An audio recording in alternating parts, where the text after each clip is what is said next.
پہلا مقدمہ جو نیب کے قوانین کے تحت نیب عدالت میں چلا وہ بینک لون واپس نہ کرنے کے حوالے سے تھا جو اتفاق فاؤنڈریز کے نام پر لیا گیا تھا۔ اس میں نواز شریف اور ان کے والد میاں شریف، شہباز شریف اور عباس شریف ملزم تھے اور یہ قرضہ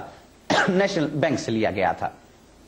پی پی پی کی شکایت کے مطابق سابق وزیر اعظم نواز شریف نے قومی بینکوں کے قرضے ہڑپ کیے، ٹیکس چوری کیے، غیر قانونی بھرتیاں،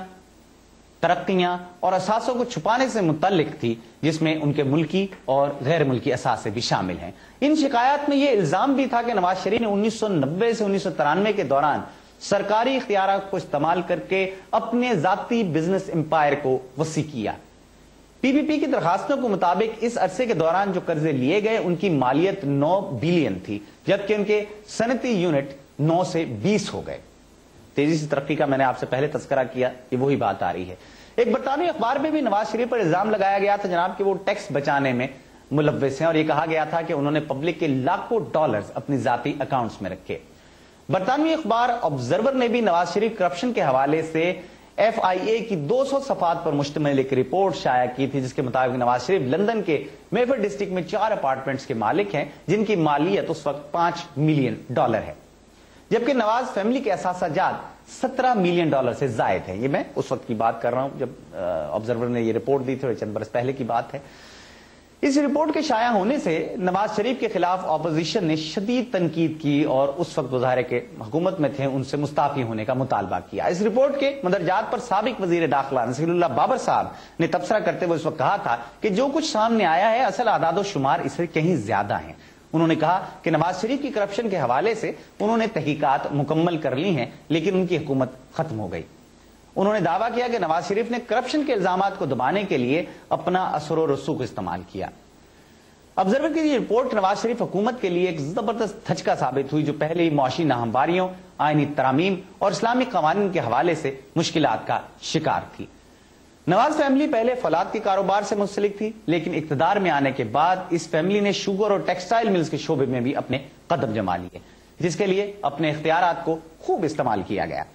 1980 سے 1990 کے دوران انہوں نے کاروبار کو بزنس امپائر کی شکل دے دی، اور یہ سب کچھ اس وقت ہوا جب وہ طاقت میں تھے۔ 1990 میں ان پر اسلام آباد لاہور موٹر وے اور یلو کیپ اسکیم میں کمیشن لینے کے الزامات بھی عائد کیے گئے۔ آئرن اسکریپ کے حوالے سے بھی ان پر کرپشن کے الزامات عائد ہوئے، جن کی ڈیوٹیز میں گھپلوں کی خبریں اخباروں میں چھپتی رہیں۔ مالیاتی اداروں کو لوٹنے کے حوالے سے 4 افراد کا ٹولہ مشہور تھا، جس میں نواز شریف، چودھری بشارت الہی جو ضیاء الحق کے برادر نسبتی تھے، چودھری برادران اور سیف کے نام شامل تھے۔ ان تمام الزامات نے اس وقت کے صدر غلام اسحاق خان کو ایمونیشن فراہم کیا، جس کے بعد انہوں نے نواز حکومت کو برطرف کر کے بلخ شیر مزاری کو نگران وزیر اعظم مقرر کر دیا۔ ان کا کہنا تھا کہ پاکستان کی تاریخ میں نواز شریف وہ واحد وزیر اعظم تھے جنہوں نے اپنے کاروبار کو پھیلانے کے لیے من پسند پالیسیاں بنائی، اور ان کا صرف ایک نکاتی ایجنڈا تھا اور وہ پیسہ اکٹھا کرنا۔ نواز شریف کے خلاف کرپشن کے الزامات کا سلسلہ بے نظیر حکومت کے دوران بھی جاری رہا، اور خود نواز شریف صاحب کا کہنا تھا اس وقت کہ ان کی فیملی کے خلاف کرپشن کے 150 سے زائد مقدمے بنائے گئے، لیکن ان میں سے کوئی بھی ثابت نہیں ہو سکا۔ نواز شریف نے پلاٹوں کی غیر قانونی الاٹمنٹ کے حوالے سے ایل ڈی اے کو $2 بلین کا نقصان پہنچایا۔ الزام جو ہو رہے ہیں ان کی بات کر رہے ہیں، جبکہ ان پر بیت المال سے جو کہ زکوٰۃ فنڈ تھا اور غریبوں کے لیے تھا اس سے $200 ملین اور تعمیر وطن پروگرام سے $845 ملین بلا وجہ خرچ کرنے کا الزام بھی عائد کیا گیا تھا ان مدوں میں جہاں پر یہ رقم خرچ نہیں ہونی چاہیے تھی۔ 1990 سے 1993 کے دوران نواز شریف پر جو بڑا الزام عائد کیا گیا وہ بینکرز ایکویٹی سے شوگر ملوں کے لیے حاصل کیے جانے والے کثیر تعداد میں قرضہ جات تھے، اور جب نواز شریف کی حکومت برطرف ہوئی تو بینکرز ایکویٹی کے چیئرمین کو مذکورہ خدمات کے سلے میں باصحافی دوستوں کے مطابق ان خدمات کا معاوضہ یہ دیا گیا کہ پاکستان مسلم لیگ سیکریٹریٹ اسلام آباد میں انہیں آفس سیکریٹری مقرر کر دیا گیا۔ 1970 میں جب جنرل ضیاء الحق نے نواز فیملی کو اتفاق فاؤنڈری واپس کی اور نواز شریف کو فائنانس منسٹر کے عہدے پر تعینات کیا تو اس وقت اس فیملی کے پاس 5 کمپنیاں تھیں، جن میں اتفاق ٹیکسٹائل، نواز شہباز انٹرپرائز، جاوید پرویز انٹرپرائز، اتفاق برادرز لمیٹڈ، خالد سراج انڈسٹریز، اور اس کے بعد پھر نئے انڈسٹریل یونٹ قائم ہوئے جس کا حوالہ میں آپ کو پہلے بھی دے چکا ہوں۔ ان میں 1982 میں اتفاق شوگر مل، 1983 میں برادر اسٹیل، 1986 برادر ٹیکسٹائل ملز، 1987 میں اتفاق ٹیکسٹائل یونٹ اور 1988 میں خالد سراج ٹیکسٹائل ملز۔ اس کے بعد فائنانس منسٹر سے وزیر اعلیٰ بن گئے جناب، اور پہلے دور حکومت میں برادر شوگر مل اور رمضان شوگر مل پر بھی کام شروع ہوا، اور جو ہی نواز شریف وزیر اعظم بنے میاں محمد شریف صاحب نے اپنے دوسرے شراکت کاروں سے الگ ہو کر پروجیکٹ تیار کرنے شروع کر دیے۔ وزارت عظمیٰ کے دور میں نواز شریف نے بیرون ملک بینکوں سے، نہ صرف اندرون ملک بلکہ بیرون ملک بینکوں سے بھی قرض لیے اور اپنے کاروبار کو انہوں نے محفوظ بنانا شروع کر دیا، جن کے بارے میں وزیر داخلہ نصیر اللہ بابر کا کہنا ہے کہ یہ بے نامی اکاؤنٹس تھے۔ 3 اگست 1989 میں شہباز شریف نے ایک پریس کانفرنس میں اتفاق گروپ کے اثاثوں کی مالیت 3.6 بلین بتائی، جبکہ کوآپریٹو اسکین ٹریبیونل کی رپورٹ کے مطابق 1989 میں اس گروپ کے اثاثوں کی مالیت ان کی اپنی ڈیکلیریشن کے مطابق 6 بلین تھی۔ 1992 میں پی پی پی کی انفارمیشن سیکرٹری نے نواز شریف کی کرپشن کی تفصیلات ایک کتابچے میں شائع کی جس کا نام پلنڈر آف پاکستان رکھا گیا تھا، اور اس کے مطابق نواز شریف گروپ نے کمرشل بینکوں سے 12 بلین کے قرضے لیے، جس کے جواب میں اتفاق ہاؤس کے ترجمان نے کہا کہ انہوں نے صرف 4,420 ملین قرض لیے تھے۔ ایچ یو بیگ کمیٹی نے جو نواز حکومت نے 1990 میں کرپشن کے الزامات کی تحقیقات کے لیے قائم کی تھی کے مطابق ہاؤس اور اتفاق 19 کمپنیوں پر مشتمل تھا، جس کے اثاثوں کی مالیت 10 بلین تھی، جبکہ ایک پریس کانفرنس میں نواز شریف کے کزن نے دعویٰ کیا تھا کہ 7 بھائیوں کے اثاثوں کی مالیت 21 بلین ہے۔ ایچ یو بیگ کمیٹی نے جن کمپنیوں کا انکشاف کیا ان میں 3 لسٹڈ کمپنیاں،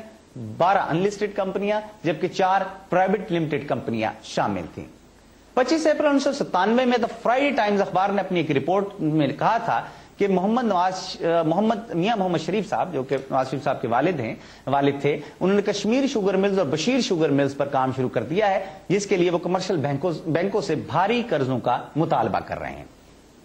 جبکہ نیو شریف میڈیکل سٹی پر کام پہلے سے جاری تھا۔ اس کے برعکس نواز فیملی رائے ونڈ پر ریزیڈینشیل فارم کے علاوہ قصور میں عزیز شوگر مل اور شاہ کوٹ میں ایک اور شوگر مل بھی قائم کر رہی تھی۔ 1990 میں جب نواز شریف وزیر اعظم تھے تو ISI کے سابق چیف جنرل حمید گل صاحب نے ماڈل ٹاؤن لاہور میں ان کی رہائش گاہ کا دورہ کیا، اور انہوں نے بعض حلقوں کے مطابق مختلف اخبارات نے اسے کوٹ بھی کیا کہ انہوں نے نواز شریف کو یہ مشورہ دیا تھا، اس وقت ان کے والد بھی اس نشست میں موجود تھے جہاں یہ بات ہو رہی تھی کہ جناب آپ کیونکہ وزیر اعظم بننے والے ہیں، یا یہ جب اسلامی جمہوری اتحاد بنا، یہ اس دور کی میں بات بتا رہا ہوں کیونکہ ISI کا بہت زیادہ عمل دخل تھا اور بہت سی فنڈنگ بلکہ اسلامی جمہوری اتحاد کو ISI کے ذریعے کی گئی تھی، اور اس وقت انہوں نے یہ کہا کہ آپ ایک ٹرسٹ بنا دیجئے اور اپنی تمام جتنی بھی جائیداد ہے، اثاثے ہیں، وہ اس ٹرسٹ میں رکھ دیجئے تاکہ آپ پہ مستقبل میں کوئی کرپشن کا الزام عائد نہ کر سکے۔ تو اس کے جواب میں نواز شریف صاحب تو کچھ نہیں بولے، لیکن ان کے ابا جی میاں شریف صاحب نے بہت برا منایا، اور انہوں نے کہا کہ جناب ساری زندگی تو ہم بینکوں سے قرض لینے کے لیے قطاروں میں کھڑے رہے، اب جب ہمارا وقت آیا ہے تو جنرل کہتے ہیں کہ ہم اپنے کاروبار کو بند کر دیں۔ یہ مختصر سا جائزہ ان الزامات کا تھا جو نواز شریف فیملی اور بطور خاص میاں محمد نواز شریف پر لگتے رہے۔ واپس چلے آتے ہیں نواز شریف صاحب کے دوسرے دور اقتدار کی جانب، اور پھر اس سے لے کر اب تک کا ایک جائزہ ہم آپ کی نظر ضرور کریں گے۔ 1993 کے انتخابات میں ایک بار پھر نواز شریف کی جماعت مسلم لیگ نون بھاری اکثریت سے کامیاب ہو جاتی ہے۔ اس بھاری بھرکم مینڈیٹ کے حصول کے فوراً بعد نواز شریف نے برسر اقتدار آ کر جو پہلا کام کیا وہ اس 8ویں آئینی ترمیم کا خاتمہ تھا، جس کے تحت صدر پاکستان کے پاس یہ اختیار تھا کہ وہ اسمبلیوں کو برطرف کر سکتے ہیں، اور اس کا نشانہ ظاہر ہے کہ نواز شریف خود بن چکے تھے۔ 8ویں آئینی ترمیم کو ختم کرنے کے لیے آئین میں 13ویں ترمیم پاس کروائی گئی۔ اس ترمیم کو ختم کرنے میں نواز شریف کی جماعت سمیت دیگر تمام سیاسی جماعتوں نے اس میں بھرپور حصہ لیا۔ اس طرح نواز شریف نے پارلیمنٹ پر جو ایک چیک اینڈ بیلنس کا سسٹم تھا اسے ختم کر دیا۔ نواز شریف نے اسی پر اکتفا نہیں کیا بلکہ انہوں نے اپنے ارکان پارلیمنٹ پر مکمل کنٹرول حاصل کرنے کے لیے آئین میں 14ویں ترمیم کر دی، جس کو پارٹی ڈسپلن کا نام دیا گیا۔ دوسرے دور کا خاتمہ کس بات پر ہوا آپ کو معلوم ہے، لیکن دوسرے دور کے دوران اس پر بھی اکتفا نہیں کیا نواز شریف صاحب نے کہ بہت ہیوی مینڈیٹ تھا ان کے پاس،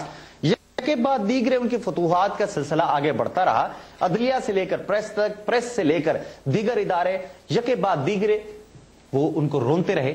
اور طاقت کو بڑھاتے رہے. پہلے جائزہ لیں گے عدلیہ کا کہ عدلیہ کے ساتھ ان کے دور حکومت میں کیا سلوک ہوا. ان تمام جو کام پہلے ان کے ابتدائی تھے، 13ویں ترمیم انہوں نے بنا لی اور وہ دیگر ترامیم آ گئی، 8ویں ترمیم ختم ہو گئی. اب ظاہر ہے کہ دوسرا بڑا مسئلہ میرے خیال میں اس وقت ان کو عدلیہ محسوس ہوا کہ جی عدلیہ کے ساتھ بھی کچھ ہونا چاہیے. نواز شریف نے اس وقت سپریم کورٹ کے جسٹس